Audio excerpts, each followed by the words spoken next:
헬스장에서 운동 좀 해보신 분들이라면 이 논쟁 한 번쯤은 들어보셨을 겁니다. 하체는 무조건 백스쿼트지? 아니야, 요즘 대세는 불가리안 스플릿 스쿼트라고. 오늘 이 끝나지 않는 논쟁을 객관적인 데이터로 한번 정리해보겠습니다. 자, 오늘 분석에서는요. 누가 그러는데 좋더라 하는 식의 개인적인 경험담이나 뜬 소문은 전부 배제하겠습니다. 오직 과학적인 연구 결과, 그 냉정한 데이터만이 이 두 운동의 진짜 가치를 증명해 줄 겁니다. 오늘 우리가 살펴볼 순서는 이렇습니다. 먼저 과학적으로 이 두 운동이 어떻게 다른지 보고요.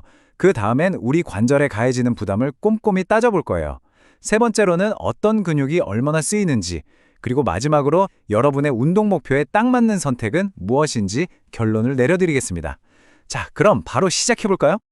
네, 첫 번째 섹션입니다. 이제 헬스장에서 떠도는 이야기는 잠시 잊어주시고요.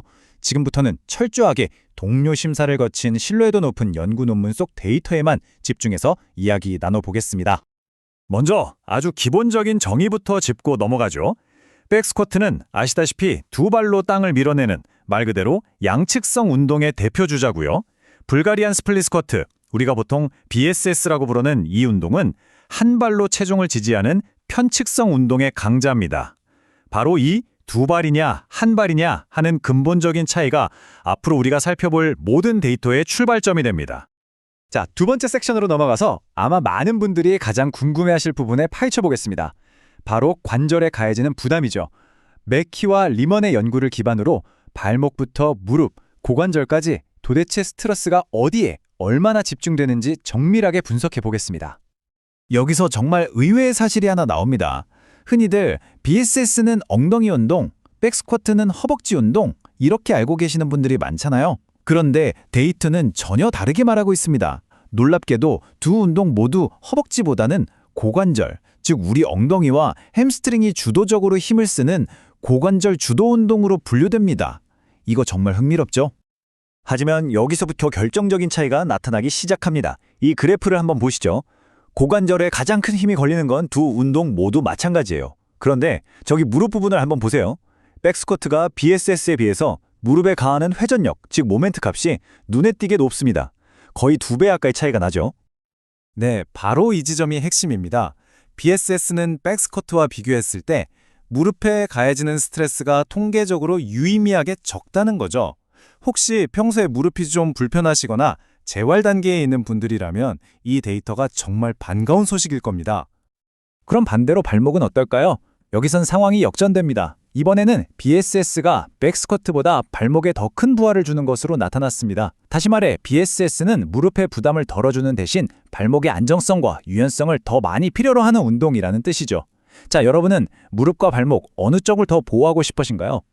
이제 세 번째 섹션입니다. 관절에 대한 이야기는 충분히 나눴으니 이번엔 근육 자체에 좀 더 집중해 보겠습니다.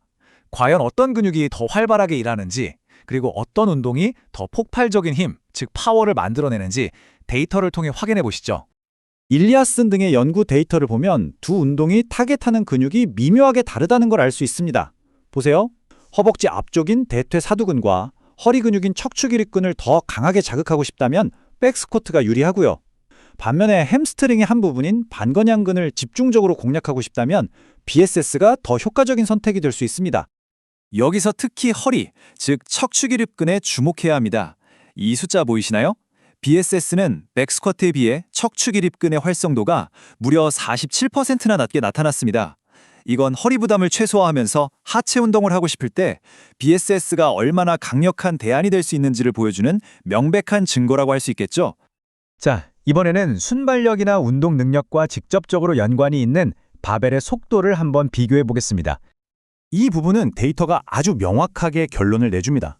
한 발로 수행하는 편측성 스쿼트, 즉 BSS가 두 발로 하는 백스쿼트보다 평균적으로나 순간적으로나 바벨을 더 빠르게 들어올릴 수 있습니다. 이게 왜 중요할까요? 더 빠른 속도는 곧 더 강력한 파워와 폭발력으로 이어지기 때문입니다. 특히 순발력이 중요한 운동선수들에게는 이 작은 속도의 차이가 경기력을 결정짓는 아주 중요한 요소가 될 수 있습니다. 자, 드디어 마지막 네 번째 섹션입니다. 지금까지 여러 데이터를 함께 살펴봤는데요. 이제 가장 중요한 질문에 답을 할 시간입니다. 그래서 도대체 나한테 맞는 운동은 뭐야? 지금부터는 여러분 각자의 목표에 맞춰서 최적의 운동을 고르는 가이드를 제시해드리겠습니다. 첫 번째 목표, 바로 최대 근력입니다. 여러분의 목표가 오직 1RM, 그러니까 단 한 번 들 수 있는 최대 무게를 늘리는 것이라면 사실 고민할 필요가 없습니다. 데이터도, 현장의 경험도 모두 백스쿼트가 왕이라고 말하고 있으니까요. 더 무거운 중량을 다룰 수 있다는 것, 그 자체가 최대 근력 훈련의 핵심이죠. 이 표 하나로 사실상 모든 게 정리됩니다. 최대 근력은 단연코 백스쿼트죠. 하지만 근육의 크기를 키우는 근비대나 운동 능력을 향상시키는 게 목표라면 BSS가 오히려 더 유리할 수 있다는 걸 데이터가 보여주고 있습니다. 그리고 무엇보다 중요한 것, 허리나 무릎의 안전을 최우선으로 생각한다면요. 망설일 필요 없이 BSS가 훨씬 현명한 선택이라고 데이터가 말해주고 있네요. 하지만 BSS에게는 백스쿼트가 절대로 따라올 수 없는 아주 특별한 장점이 하나 더 있습니다.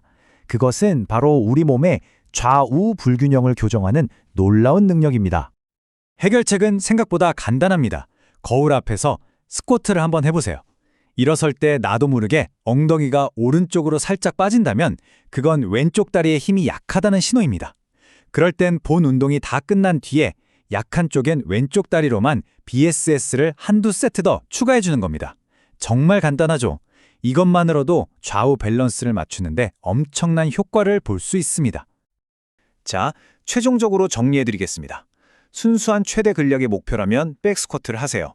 하지만 근육 성장, 운동 능력 향상, 그리고 무엇보다 내 관절의 안전까지 생각한다면 BSS가 데이터에 기반한 더 똑똑한 선택이 될 수 있습니다.